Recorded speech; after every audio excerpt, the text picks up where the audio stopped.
Hi there, and welcome back to Skyship Stories. In this episode, Rod continues to explain some of the challenges and things you have to think about when flying an airship. We often take a lot of these things for granted, but, as Rod explains, when flying a nearly 60-metre aerodynamic balloon, there are many things that can impact the ship's buoyancy and controls. So fasten your seatbelts, sit back, as we vector the engines, push full power and up ship. Welcome to episode 5 of Skyship Stories. Now, the other things that the weather does to you, and of course, if it rains on you, you get heavy. Yes. Surprisingly heavy. Moderate rain will add 150, maybe 200 kilograms to a 500, a little bit more to a 600 just because it's physically bigger. Yes. That's quite a lot. Yeah. And as soon as it stops raining, that moisture will blow off the envelope and you'll get lighter. Rain is fine. You can cope with that. You allow for that. The airship is the only kind of aircraft I've ever seen where the load sheet has a space for the weather forecast. You have to allow for the fact that it might rain halfway through the flight, or it might rain at landing time, or it might stop raining. And you also want to know about cloud cover, because if there's cloud cover, the helium won't be heated by the sun. Mm-hmm. You have less superheat, they call it, the excess of temperature, helium warmer than outside air. Yeah. If the helium is warmer than the air it displaces is relatively heavier. So if the helium warms up in the sunshine, you get lighter. The ship actually literally, lighter. It doesn't weigh less. It is more buoyant. Let's put it that way. Yeah. Mm-hmm. You fly under a cloud or the sun goes in, you get heavier. Gosh. So,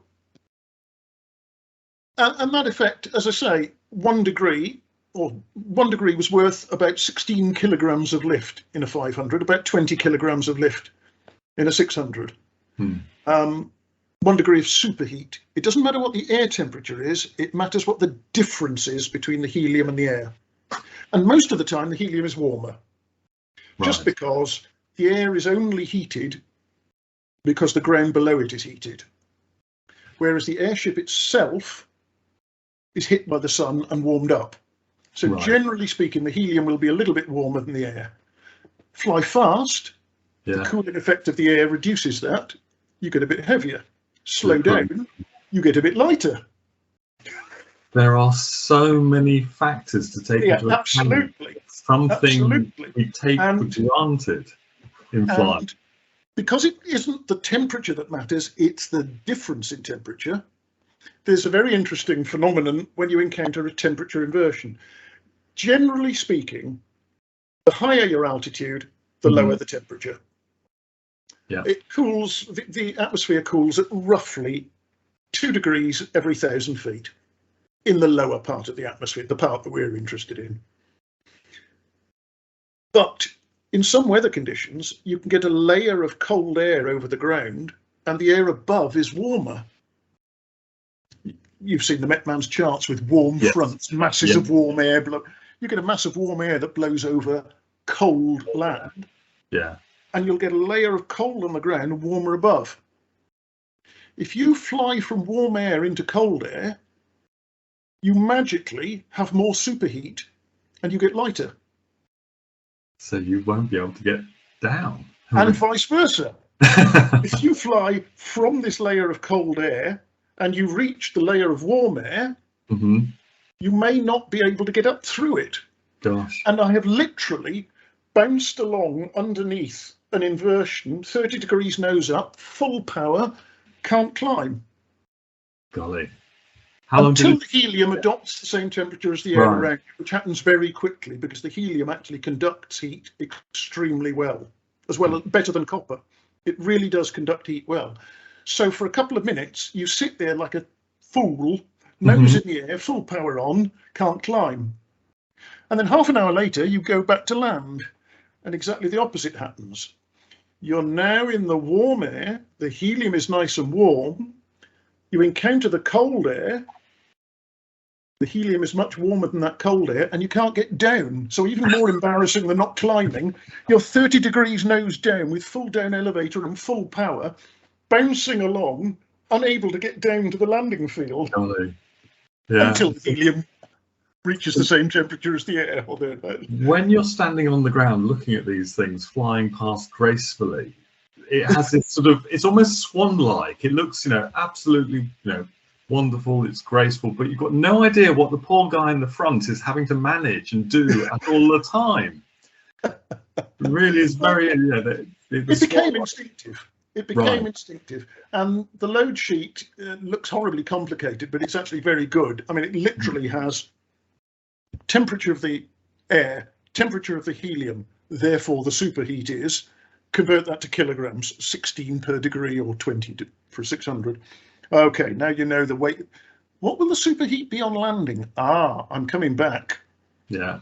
At sunset, I'll only have 1 degree of superheat. The difference is I will be that much heavier and unlike any other kind of aviation, you can go for an 8-hour flight and arrive back heavier, in inverted commas, than you took off. Yeah, I mean, that's just bizarre. That's not right. Yeah, I was going to say, it sort of defies everything. Thinking about that, thinking, how can you be heavier than you took off? You burnt off all the fuel. There's this sort of mathematical complex to it. But obviously, I think that the way you've described it, because you've got the time to react to these things, it's just, a completely different way of flying. Yes, it is. And as I said, there is a sort of inevitability about it because it's got the inertia of a 6-ton truck. Mm-hmm. And you trim it in pitch, nose up, nose down, by differential filling of the ballonets. So you may dump some air from the back, pump some air into the front, or vice versa. And what you're actually doing is squeezing the bubble of helium towards the tail or towards the nose. The centre of gravity hasn't changed, but you've altered the point from which you were hanging, the centre of lift. Yeah. So it becomes nose light, tail heavy. Nose heavy. It takes a long time to achieve that because what you're pumping is air. Mm-hmm. And although the duct inside that feeds the ballonets is big, it takes a long time. So for landing, you'd fly a circuit just like an ordinary aeroplane.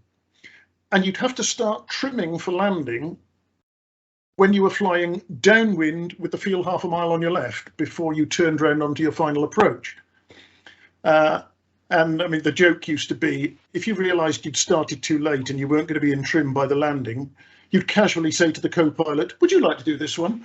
and leave him with a bag of worms that you'd created, and then say, "Oh, you hadn't got it trimmed, had you?" Yeah.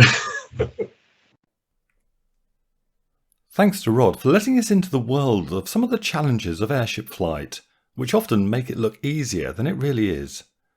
So join us next time in episode 6, when we work out how to get something lighter than air down to the ground. Until next time, keep vectoring those engines.